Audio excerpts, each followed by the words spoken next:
নাম শুনে হয়তোবা মনে হতে পারে এখানে শুধু গাছ আর বন সম্পর্কেই পড়ানো হয়, কিন্তু মোটেও তাই নয়। ফরেস্ট্রির পরিধি কেবল গাছ নিয়ে গবেষণার মধ্যে সীমাবদ্ধ নয়। Environmental impact assessment, properties, environmental economics, soil science, অ্যাগ্রোফরেস্ট্রি, preservation, forest engineering, forestry based industry, surveying, remote sensing and GIC, বন্যপ্রাণী সংরক্ষণ সহ অনেক মজার বিষয়ও আপনি এখানে জানতে পারবেন।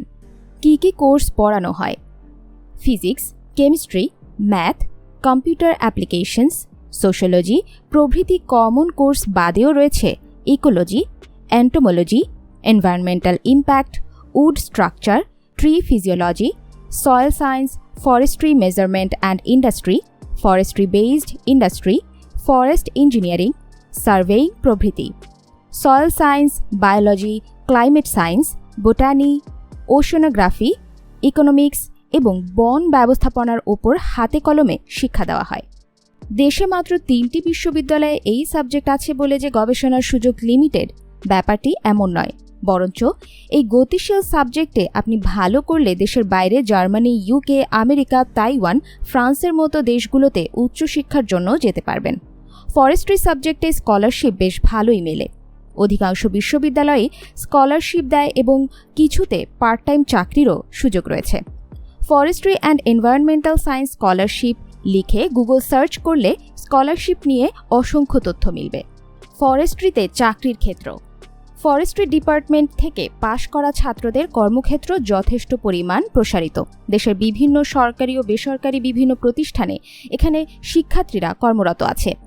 সরকারি পাবলিক সার্ভিস কমিশন তো বটেই, পাশাপাশি বন ও পরিবেশ মন্ত্রণালয়, বাংলাদেশ ফরেস্ট রিসার্চ ইনস্টিটিউটে scientific and research officer, space research and remote sensing organisation of Bangladesh forestry sector এও কাজ করার সুযোগ রয়েছে এই বিভাগে অধ্যয়নরত শিক্ষার্থীদের।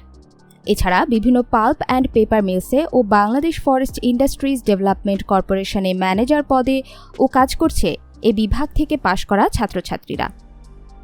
শিক্ষার্থীদের বুঝবার সুবিধার্থে স্পেসিফিকভাবে জব সেক্টরগুলো তুলে ধরা হলো। SPARRSO, space research and remote sensing organisation of Bangladesh. BFRI, Bangladesh forest research institute. BFD, Bangladesh forest department, public service commission সহ বন ও পরিবেশ মন্ত্রণালয়। বাংলাদেশ চা গবেষণা ইনস্টিটিউট, মাছ ও বন্যপ্রাণী সেবা অধিদপ্তর। বিভিন্ন pulp and paper, resin, rubber, plywood মিলসে স্পেশালিস্ট। চিড়িয়াখানায় wildlife biologist, Bangladesh forest academy. এবার জেনে নেই বেসরকারি প্রতিষ্ঠানগুলো যেখানে ফরেস্ট্রির শিক্ষার্থীদের চাকরির সুযোগ রয়েছে। Nishorgo support project, International Union for Conserving Nature, World Wide Fund. এছাড়াও বিভিন্ন এনজিওর বনবিদ্যা রিলেটেড শাখা, সেখানে বন ও পরিবেশবিদ্যার নিজস্ব সেক্টর বিদ্যমান। আর যদি বিসিএস এর কথা বলি তাহলে বিসিএস এ তো আলাদা কোটা আছেই। সাধারণ ক্যাডারেও সুযোগ সবার মতো সমান তো পাবেনই, অর্থাৎ সরকারি চাকরিতে ফরেস্ট্রির সুযোগ কিন্তু কম নয়। বর্তমান বিশ্বে সবচেয়ে আলোচিত অন্যতম বিষয় হচ্ছে জলবায়ু পরিবর্তন এবং বৈশ্বিক উষ্ণায়ন। তাই ভবিষ্যৎ পৃথিবীকে জলবায়ু পরিবর্তনের হাত থেকে রক্ষা এবং সবুজ পৃথিবী গড়ে তোলার ক্ষেত্রে এই সাবজেক্ট এর গুরুত্ব বলার অপেক্ষা রাখে না। এছাড়াও যদি বনভূমি ধ্বংস, নদী দূষণ, বন্যপ্রাণী পাচার, বজ্রের অব্যবস্থাপনা, পানি দূষণের মতো যেসব সমস্যায় বাংলাদেশ জর্জরিত, এসব নিয়ে যদি কেউ কাজ করার ইচ্ছে থাকে এবং প্রকৃতিকে কাছে থেকে দেখার, সৌন্দর্য উপভোগ করার ইচ্ছে থাকে, তবে আপনার জন্যই ফরেস্ট্রি।